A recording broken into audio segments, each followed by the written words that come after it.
اعوذ باللہ من الشیطان الرجیم بسم اللہ الرحمن الرحیم الحمدللہ الذی ہدانا للتمسک بالثقلین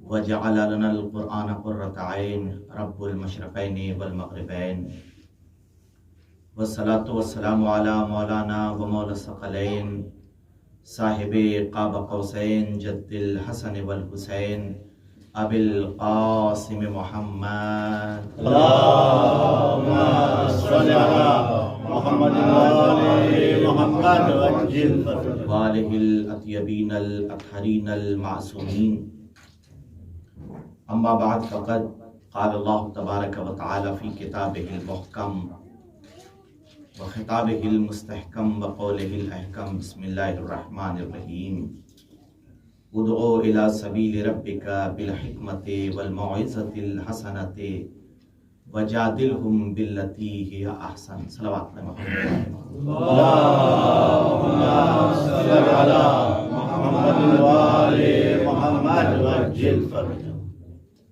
سامعین محترم، اس کائنات کا دستور یہ ہے، ہم نے تاریخ انسانیت میں دیکھا کہ جب بھی کوئی بادشاہ، جب بھی کوئی سیاستداں اپنی حکومت کی بنیادوں کو استوار کرتا ہے تو وہ کوشش یہ کرتا ہے کہ پچھلے تمام کاموں کو نکار دیا جائے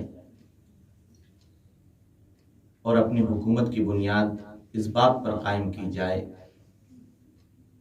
کہ پچھلے والوں نے جو کچھ کیا تھا وہ غلط کیا تھا، وہ جھوٹے تھے، وہ مکار تھے، وہ بے ایمان تھے۔ ہم آئے ہیں ایمانداری کا صحرا سر پہ سجا کے، اور ہم سے زیادہ کوئی سچا نہیں ہے، اور ہم بس آپ کے ہمدرد ہیں، اور یہیں سے حکومت شروع ہوتی۔ مگر یہ کمال تھا سرکار ختمی مرتبت کا کہ رسول نے آنے کے بعد یہ نہیں کہا کہ آدم غلط تھے میں سچ ہوں، نوح غلط تھے میں صحیح ہوں، ابراہیم غلط تھے میں صحیح ہوں، بلکہ رسول نے ارشاد فرمایا کہ جو مجھے مانتا ہے اس پہ واجب ہے کہ آدم کو بھی مانے، نوح کو بھی مانے، ابراہیم کو بھی مانے، موسیٰ کو بھی مانے۔ اور اس طریقے سے یہ حکمت تھی، یہ تدبیر تھی سرکار ختمی مرتبت کی کہ رسول نے جس طریقے سے تمام عالم انسانیت کو ایک دائرے میں لانے کی کوشش کی، ایک پلیٹ فارم پر جمع کرنے کی کوشش کی۔ اسلام کوئی نیا مذہب نہیں تھا جو رسول لے کے آئے تھے، یہ خاتم المرسلین تھے۔ مذہب وہی تھا جو آدم لے کے آئے تھے، مذہب وہی تھا جو نوح لے کے آئے تھے۔ یہ ایک سلسلہ تھا جو آدم سے چلا اور آ کے سرکار ختمی مرتبت پر ختم ہو گیا۔ جتنے بھی پیغمبر آپ سنتے ہیں ان کا کوئی الگ مذہب نہیں تھا، یہ دین اسلام لے کے آئے تھے، چاہے وہ نوح ہوں، چاہے وہ ابراہیم ہوں، چاہے وہ موسیٰ ہوں، چاہے وہ عیسیٰ ہوں۔ تو رسول نے آنے کے بعد اپنی حکمت کے ذریعے تمام عالم انسانیت کو ایک پلیٹ فارم پر جمع کرنے کی کوشش کی۔ آپ یہ دیکھیں آج دنیا میں جتنے بھی مذاہب ہیں جو آسمانی مذاہب کہے جاتے ہیں، چاہے وہ یہودیت ہو، چاہے وہ عیسائیت ہو، وہ اپنے تعلق کو انہیں ابراہمک ریلیجن کہا جاتا ہے، یعنی وہ مذہب کہ جو جناب ابراہیم سے چلا ہے۔ یعنی دنیا کا ہر مذہب، اسلام خود ابراہمک ریلیجن میں آتا ہے، یعنی دنیا کا ہر مذہب اس بات پہ فخر کرتا ہے کہ ہمارا تعلق ابراہیم سے ہے، چونکہ ابراہیم اس پیغمبر کا نام ہے کہ عرب میں رہنے والے ہوں یا دنیا میں کہیں بھی کسی بھی مذہب کے ماننے والے ہیں، جو آسمانی مذہب، ان کا تعلق یہ نہیں ہو سکتا کہ کہیں نہ کہیں سے لنک جا کے جناب ابراہیم سے نہ ملتا، اس لیے کہ اپنے دور کے جناب ابراہیم ایک یونیورسل پیغمبر تھے،